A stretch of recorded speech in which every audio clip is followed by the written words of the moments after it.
Hello everyone, आज के class में बीपीएससी टीचर 3.0 और स्वच्छ क्षमता परीक्षा 2024 के लिए जीके जीएस और करंट अफेयर क्वेश्चन को कवर करेंगे जो आपके एग्जाम में 40 नंबर के पूछे जाते हैं और इसमें प्रीवियस ईयर क्वेश्चन और नए क्वेश्चन को शामिल किया गया है जो आपके एग्जाम के दृष्टिकोण से काफ़ी ज़्यादा महत्वपूर्ण है और आपकी तैयारी में काफ़ी मदद करेगा। तो चलिए शुरू करते हैं आज का पहला क्वेश्चन। लेकिन उससे पहले आपको बता दें, अगर आप किसी भी सब्जेक्ट से तैयारी कर रहे हो, चाहे 1 to 5, 6 to 8, 9, 10, 11, 12, सारे सब्जेक्ट का नोट्स अवेलेबल है।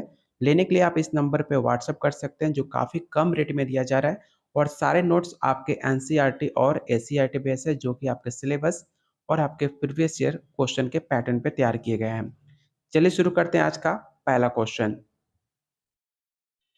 पहला क्वेश्चन है, अंतरिक्ष में जाने वाले प्रथम व्यक्ति का क्या नाम था? पहला ऑप्शन है रोवाल्ड, ऑप्शन बी है रेनॉल्ट, या ऑप्शन सी रॉबर्ट, या ऑप्शन डी मेजर यूरी।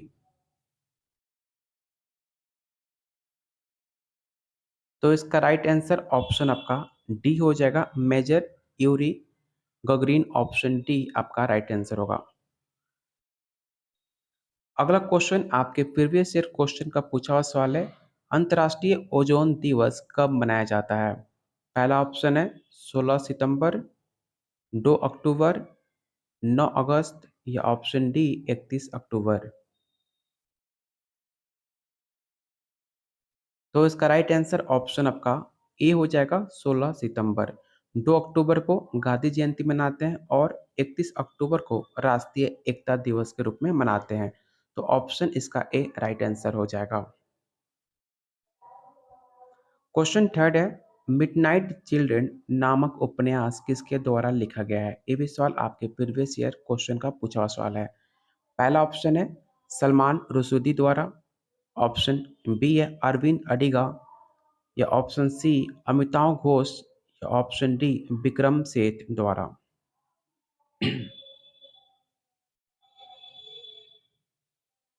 तो इसका राइट आंसर ऑप्शन आपका ए हो जाएगा, सलमान रुश्दी द्वारा रचित प्रमुख उपन्यास आपका राइट आंसर हो जाएगा मिडनाइट चिल्ड्रन। ऑप्शन ए आपका राइट आंसर होगा। अगला क्वेश्चन है, गरबा एक लोक नृत्य है जिसकी उत्पत्ति डैश से हुई थी। आपको बताना है कि गरबा किस राज्य का लोक नृत्य माना जाता है। पहला ऑप्शन है महाराष्ट्र, बिहार, राजस्थान, या ऑप्शन डी गुजरात। ये सवाल आपके प्रीवियस ईयर क्वेश्चन का पूछा हुआ सवाल है। तो इसका राइट आंसर ऑप्शन आपका डी हो जाएगा, गरबा गुजरात, राजस्थान और मलावा प्रदेशों में प्रचलित एक लोक नृत्य माना जाता है, लेकिन जिसका मूल उद्गम गुजरात को माना जाता है, इसलिए इसका राइट आंसर ऑप्शन आपका डी हो जाएगा। क्या आप बता सकते हैं कि महाराष्ट्र और बिहार का लोक नृत्य क्या है? तो याद रखिएगा, महाराष्ट्र का लौनी, मैं यहाँ पर लिख देता हूँ, लौनी, कोली और तमाशा, ये तीनों आपके महाराष्ट्र के लोक नृत्य माने जाते हैं। बात कीजिए बिहार की, तो बिहार का लोक नृत्य आपका विदेशिया और आपका कजरी, दोनों काफ़ी प्रमुख डांस माने जाते हैं आपके बिहार के। तो इन सारे पॉइंट को आप याद रखिएगा, आपके एग्जाम के दृष्टिकोण से काफ़ी महत्वपूर्ण है। क्वेश्चन 5 है, ओणम एक पारंपरिक हिंदू त्योहार है जो डैश में मनाया जाता है। आंध्र प्रदेश, केरल, तमिलनाडु, या ऑप्शन डी आपका कर्नाटका। ये भी सवाल आपका प्रीवियस ईयर क्वेश्चन का पूछा हुआ सवाल है।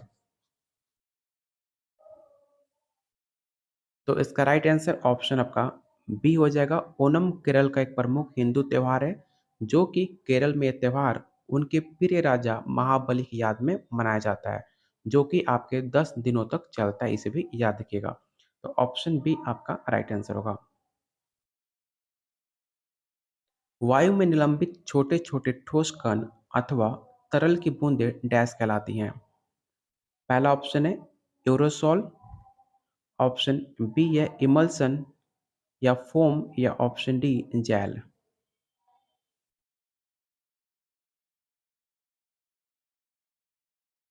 तो इसका राइट आंसर ऑप्शन आपका ए हो जाएगा, एरोसॉल। निम्नलिखित में कौन सा मानव निर्मित पारिस्थितिक तंत्र नहीं है। आपको बताना है कि इन 4 ऑप्शन में कौन-सा ऐसा ऑप्शन है जो आपका मैन मेड इकोसिस्टम नहीं है। पहला ऑप्शन है उद्यान, घरेलू मछली घर, ऑप्शन सी है बॉटेनिकल गार्डन या ऑप्शन डी ग्रासलैंड। और इसमें बहुत आप लोग गलती करोगे, लेकिन आप इसे याद रखिएगा, जो आपका ऑप्शन डी है ग्रासलैंड, ये आपका मानव निर्मित नहीं है। बात की जाए उद्यान की, घरेलू मछली घर की या बॉटेनिकल गार्डन की, ये तीनों आपके मैन मेड माने जाते हैं। लेकिन आपका घास का जो मैदान होता है, जो आपका नेचुरल आपके घास निकलते हैं, आपने गाँव में देखा होगा, जहाँ पर आपकी माटी होती है, वहाँ पर घास निकलने लगते हैं। तो वो आपके मैन मेड नहीं कहा जाता, उसे इकोसिस्टम, आपके नेचुरल इकोसिस्टम के नाम से जाना जाता है। तो ऑप्शन डी आपका राइट आंसर होगा। क्वेश्चन 8 कह रहा है निम्नलिखित में कौन सा भारत द्वारा विकसित सुपर कंप्यूटर है? ये भी सवाल आपके प्रीवियस ईयर क्वेश्चन है। पहला ऑप्शन है वेनगेज, ऑनसेप, पिक्सर या ऑप्शन डी है परम युवा 2।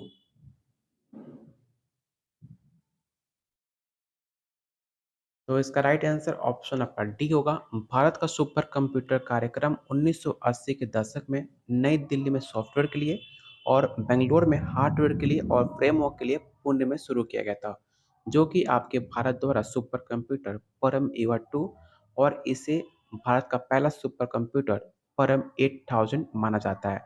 याद रखिएगा, इसका नाम आप याद रखिएगा, परम 8000 इसका भारत का पहला सुपर कंप्यूटर माना जाता है। तो ऑप्शन डी आपका राइट आंसर होगा। मेंडल को डैश के रूप में जाना जाता है। पहला ऑप्शन है father of psychology, father of geology या फादर ऑफ जेनेटिक्स या option D father of biology. काफ़ी आसान सा सवाल है। आप क्लास 6 से पढ़ते आ रहे हो कि आपके जो मेंडल है, वो आपके फादर ऑफ जेनेटिक्स के रूप में जाना जाता है, जिन्होंने आनुवंशिक को जनक कहा जाता है। तो ऑप्शन इसका सी राइट आंसर होगा। और याद रखिएगा, ये जर्मनी भाषा के आश्रयी पादरी और वैज्ञानिक माने जाते हैं। अगला क्वेश्चन काफ़ी आसान सा सवाल है। आपको बताना है कि विटिकल्चर डैश को संदर्भित करता है। पहला ऑप्शन है सब्जी उत्पादन, अंगूर की खेती, रेशम कीट की पालन या ऑप्शन डी मछली प्रजनन। तो इसका राइट आंसर ऑप्शन आपका बी हो जाएगा। अंगूर की खेती को हम विल्टीकल्चर कहते हैं। रेशम कीट को क्या कहते हैं? तो इसे सेरीकल्चर कहते हैं, रेशम कीट के पालन को। और मछली के पालन को पिसीकल्चर, ठीक है। और बागवानी को क्या कहते हैं? तो बागवानी को हॉर्टिकल्चर के नाम से जानते हैं। तो ये सारे पॉइंट याद रखिएगा और इसका राइट आंसर ऑप्शन आपका बी हो जाएगा, ग्रेप ऑफ फार्मिंग। जल चक्र में हिम और बर्फ सीधे वाष्प में परिवर्तित हो जाते हैं। इस प्रक्रिया को क्या कहा जाता है?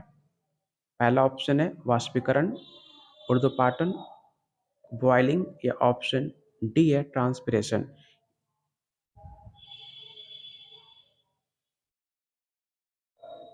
तो इसका राइट आंसर ऑप्शन आपका बी हो जाएगा, सबमिलेशन। किसी तैरती हुई वस्तु पर लगने वाला ऊर्ध्व बल को क्या कहते हैं? झटका, ऑप्शन बी है उत्प्लावक या ऑप्शन सी आर्कमिडल बल या ऑप्शन डी गुरुत्वाकर्षण विरोध।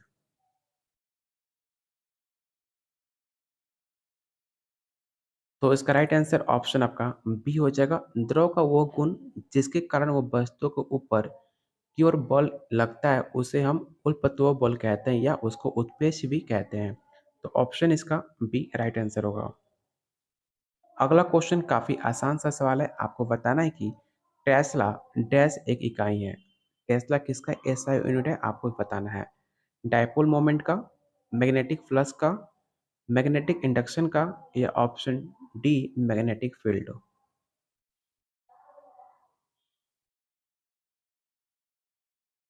तो इसका राइट आंसर ऑप्शन डी हो जाएगा। मैग्नेटिक फील्ड का एसआई यूनिट है टेस्ला। तो ऑप्शन डी। किस देश ने वस्तु एवं सेवा कर सबसे पहले लागू किया था? ये सवाल रट्टा मान लीजिएगा, काफ़ी बार आपके पेपर में सवाल पूछा जा चुका है। तो ये सवाल 100% आपके पेपर में पूछा जाएगा। कि किस देश ने सबसे पहले जीएसटी लागू किया था? फ्रांस, कनाडा, यूएसए या ऑप्शन डी जर्मनी?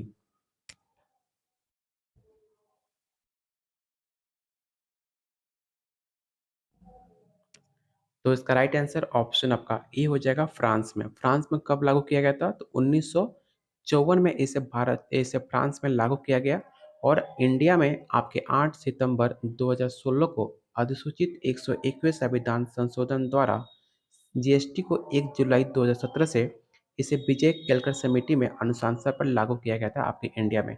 और आप देख सकते हो कि 1954 में फ्रांस में लागू हुआ और आपके इंडिया में 2016 में लागू किया गया। कितने सालों का गैप है आपके जीएसटी लागू करने का? तो ऑप्शन इसका ए राइट आंसर होगा।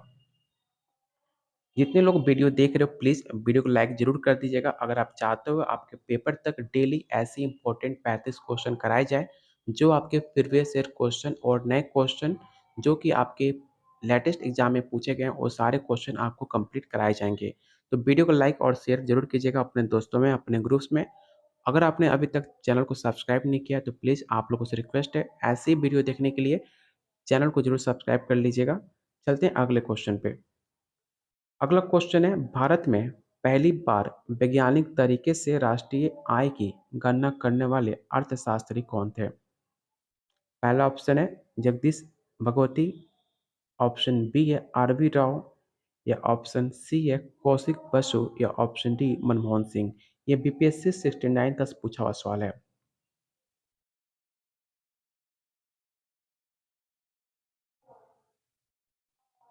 तो इसका राइट आंसर ऑप्शन आपका बी हो जाएगा। भारत में प्रथम बार वैज्ञानिक तरीके से राष्ट्रीय आय की गणना करने वाले प्रमुख अर्थशास्त्री विजेंद्र कस्तूरी रंगा वरज राजा राव को चुने गए थे। तो ऑप्शन इसका बी राइट आंसर हो जाएगा। निम्नलिखित में कौन सा ऊर्जा का गैर परंपरागत स्रोत नहीं है? सौर ऊर्जा, नेचुरल गैस, विंड एनर्जी या ऑप्शन डी है ज्वार शक्ति?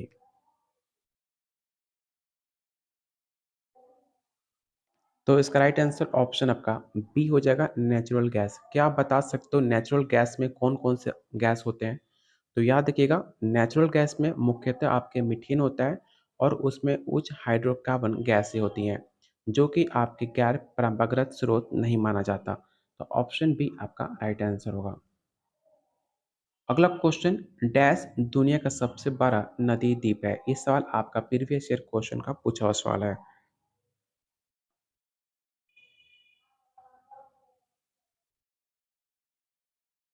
तो इसका राइट आंसर ऑप्शन आपका बी हो जाएगा। ब्रह्मपुत्र नदी में मंजुली द्वीप दुनिया का सबसे बड़ा नदी द्वीप माना जाता है जो कि आपके मिसिंग और सोने वाला कछारी तथा देवरी जनजातियां रहती हैं वहाँ के पास में। तो ऑप्शन इसका बी राइट आंसर हो जाएगा। क्वेश्चन 18 है, निम्नलिखित में कौन सा स्थानीय पवन को डॉक्टर वायुकवि कहते हैं?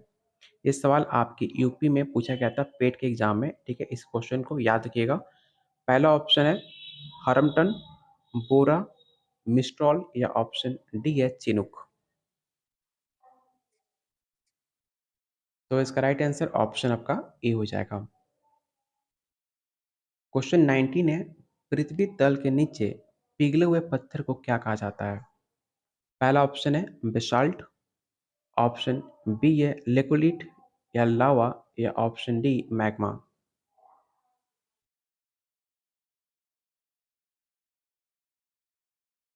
तो इसका राइट आंसर ऑप्शन आपका डी होगा। मैग्मा चट्टानों का पिघला हुआ रूप माना जाता है जिसकी रचना ठोस आदि पिघली अथवा पूरी तरह पिघली चट्टानों के द्वारा होती है। अगला क्वेश्चन है, सूर्य का मुख्य घटक क्या है? ऑक्सीजन, हीलियम, हाइड्रोजन या ऑप्शन डी मीथेन? जितने लोग आप वीडियो देख रहे हो आप लोग के लिए डेली लैंग्वेज पेपर का क्लास चलता है जिसमें आपके पेपर में 30 नंबर का क्वेश्चन पूछा जाता है। डेली आपको 5 बजे शाम को डेली 5 बजे आपको लैंग्वेज पेपर का प्रैक्टिस सेट कराया जाता है जो आपके प्रीवियस ईयर क्वेश्चन और नए क्वेश्चन को मिलाकर कराया जाता है और आपको डिटेल में बताया जाता है। सिर्फ आपको आंसर नहीं बताया जाता बल्कि आपको पूरा डिफाइन करके हर एक पॉइंट को हर एक ऑप्शन को क्लियर करके आपको बताया जा रहा है। तो वीडियो देखना बिल्कुल मत भूलिएगा। इसका राइट आंसर क्या होगा? तो इसका राइट आंसर ऑप्शन आपका सी हो जाएगा। सूर्य एक गैसीय गोला है जिसमें मुख्य रूप से हाइड्रोजन 71% और हीलियम जो होता है आपका 26.5% माना जाता है, और आपके जो बाकी अन्य गैस हैं वो आपके 2.5% गैस होते हैं, जिसे आप सूर्य का केंद्रीय भाग कुरोट के नाम से भी जानते हैं। तो ऑप्शन सी राइट आंसर होगा। अगला क्वेश्चन आपका प्रीवियस ईयर क्वेश्चन है। आपको बताना है कि बिंबिसार किस वंश का राजा था? पहला ऑप्शन है हर्यक, मौर्य, शुंग या ऑप्शन डी नंद।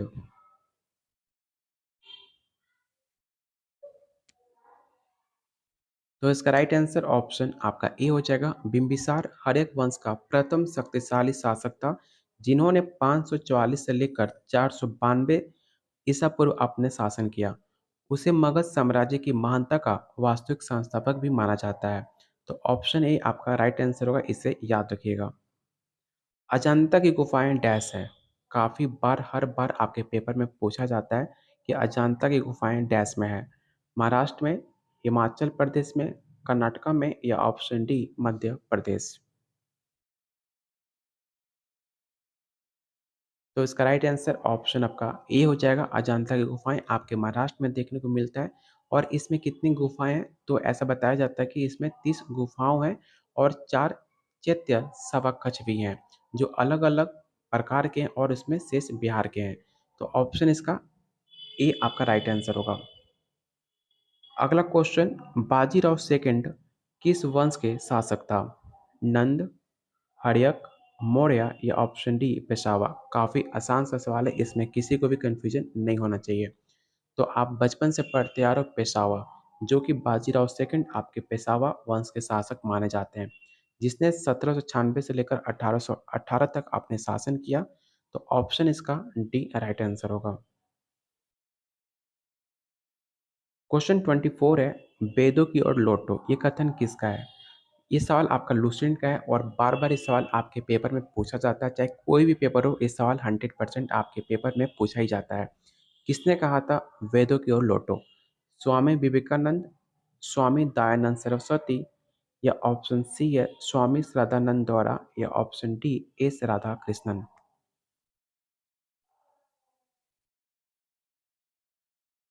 तो इसका राइट आंसर ऑप्शन आपका बी हो जाएगा, स्वामी दयानंद सरस्वती। क्या आप बता सकते हो कि स्वामी दयानंद सरस्वती ने आर्य समाज की स्थापना कब करी थी? तो याद रखिएगा 1875 में आपके मुंबई में आर्य समाज की स्थापना की गई थी स्वामी दयानंद के द्वारा। तो ऑप्शन इसका बी राइट आंसर होगा।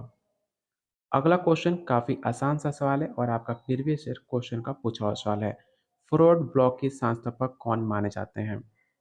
अरविंद घोष, कप्तान मोहन सिंह, भगत सिंह या ऑप्शन डी सुभाष चंद्र बोस। तो बहुत बच्चे को कन्फ्यूजन होता है कप्तान मोहन सिंह को लेकर और सुभाष चंद्र बोस को लेकर। तो याद रखिएगा वर्ष 1939 में सुभाष चंद्र बोस ने फ्रॉड ब्लॉक की स्थापना करी थी, और इसके अतिरिक्त जर्मनी में सुभाष चंद्र बोस द्वारा फ्री इंडिया सेंटर की स्थापना की गई थी। तो इसे आप जरूर याद रखिएगा। तो ऑप्शन इसका डी राइट आंसर हो जाएगा। और राष्ट्र में जो आपके महात्मा गांधी हैं, जो सबसे पहले महात्मा गांधी को राष्ट्रपिता किसने बोला था? तो सुभाष चंद्र बोस ही थे, जो आपके महात्मा गांधी को प्रथम बार राष्ट्रपिता कहकर उनको संबोधित किया था। तो ये सारे पॉइंट आप इसे याद रखिएगा। ऑप्शन डी आपका राइट आंसर होगा। क्वेश्चन 26, स्वतंत्रता, समानता और बंधुत्व की अवधारणा भारत के संविधान के प्रस्तावना में नींव किस देश के संविधान से ली गई है? पहला ऑप्शन है ऑस्ट्रेलिया, कनाडा, जर्मनी या ऑप्शन डी फ्रांस। आपको बताना है कि लाइबर्टी, इक्वलिटी और बंधुत्व किसके देश से ली गई थी संविधान है? तो इसका राइट आंसर ऑप्शन आपका डी हो जाएगा, फ्रांस। अगला क्वेश्चन आपके प्रीवियस ईयर क्वेश्चन का पूछा हुआ सवाल है। डैश मौलिक अधिकार भारत संविधान में उल्लिखित है? आपको बताना है कि जो आपका फंडामेंटल राइट है किस इंडियन कॉन्स्टिट्यूशन में लिखा गया है, किस भारतीय संविधान में लिखा है? 5, 6, 7 या 8? तो इसका राइट आंसर ऑप्शन आपका बी हो जाएगा। आपका 6 ऑप्शन बी आपका राइट आंसर होगा। क्वेश्चन 28, भारत के मुख्य न्यायाधीश की नियुक्ति कौन करता है? काफ़ी बार हर बार आपके सवाल पूछा जाता है आपके पेपर में, तो इसमें कंफ्यूज नहीं होना है। ऑप्शन है प्रधानमंत्री, लोकसभा अध्यक्ष, उपराष्ट्रपति या ऑप्शन डी राष्ट्रपति। तो इसका राइट आंसर ऑप्शन डी हो जाएगा। भारत का मुख्य न्यायाधीश एवं अन्य न्यायाधीशों की नियुक्ति आपके राष्ट्रपति द्वारा की जाती है। तो ऑप्शन इसका डी राइट आंसर हो जाएगा। जो आपके डिस्ट्रिक्ट जज होते हैं, ठीक है, याद रखिएगा, जो आपके डिस्ट्रिक्ट जज होते हैं उनका नियुक्ति जो होता है आपका, जो राज्य के राज्यपाल होते हैं उनका नियुक्ति आपके डिस्ट्रिक्ट जज का नियुक्ति आपके राज्यपाल करते हैं। लेकिन आपका सुप्रीम कोर्ट का चीफ जस्टिस और आपका हाई कोर्ट का चीफ जस्टिस आपके कौन करता है? तो आपके राष्ट्रपति करते हैं, इसे याद रखिएगा। लेकिन जो आपका डिस्ट्रिक्ट का जज होता है वो उसका सिलेक्शन आपका राज्यपाल करता है। इसको लेकर काफ़ी कन्फ्यूजन होता है, तो इसे कन्फ्यूज नहीं होना है। ऑप्शन डी आपका राइट आंसर होगा।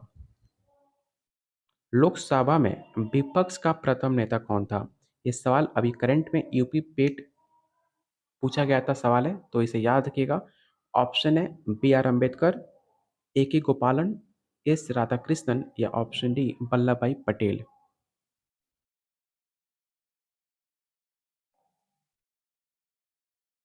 तो इसका राइट आंसर ऑप्शन आपका बी हो जाएगा। लोकसभा में विपक्ष के नेता ए गोपालन थे, जिनका जन्म 1 अक्टूबर 1904 के केरल में हुआ था। तो ऑप्शन बी आपका राइट आंसर होगा। क्वेश्चन 30 है, वर्ष 1975 में आपातकाल के समय भारत के राष्ट्रपति कौन थे? काफी इंपॉर्टेंट क्वेश्चन है। ऑप्शन है मोरारजी देसाई, फखरुद्दीन अली अहमद, बीपी सिंह या ऑप्शन डी इंदिरा गांधी। तो याद रखिएगा, 1975 में आपका इमरजेंसी लागू किया गया था, और इमरजेंसी लागू कौन कर सकता है? तो आपके राष्ट्रपति कर सकते हैं। तो आपको बताना है कि उस टाइम राष्ट्रपति कौन था। तो इसका राइट आंसर ऑप्शन आपका बी हो जाएगा। भारत में 1975 में तीसरी बार आपातकाल घोषित किए जाने के कारण भारत के राष्ट्रपति फखरुद्दीन अली अहमद 24 अगस्त 1974 से लेकर 11 फरवरी 1977 तक अपने राष्ट्रपति के पोस्ट पे थे। उस समय भारत के प्रधानमंत्री आपकी इंदिरा गांधी थी। भारतीय संविधान में आर्टिकल भाग 18 में आर्टिकल 352 में 360 तक आपातकाल का उल्लेख देखने को मिलता है। याद रखिएगा, भाग 18 और आर्टिकल 352 से लेकर 360 तक आपकी इमरजेंसी के लेकर उल्लेख देखने को मिलता है। उस टाइम प्रधानमंत्री आपकी इंदिरा गांधी थी, जो आपको बेखूबी पता है। तो ऑप्शन इसका बी राइट आंसर होगा। अगला क्वेश्चन है क्वेश्चन 31, ट्राइसोनिक विंड टनल की कुल लंबाई कितनी है? 140 मीटर, 150, 160 या ऑप्शन डी 170। ये भी सवाल आपका यूपी पेट का पूछा हुआ सवाल है, तो ऑप्शन इसका सी राइट आंसर हो जाएगा। अगला क्वेश्चन है, जनवरी 2023 में भारत का पहला संविधान साक्षर जिला कौन बना था? ये सवाल आपका प्रीवियस ईयर क्वेश्चन बीपीएससी का पूछा हुआ सवाल है। पहला ऑप्शन है केरल, उड़ीसा, हैदराबाद या ऑप्शन डी इनमें से कोई नहीं।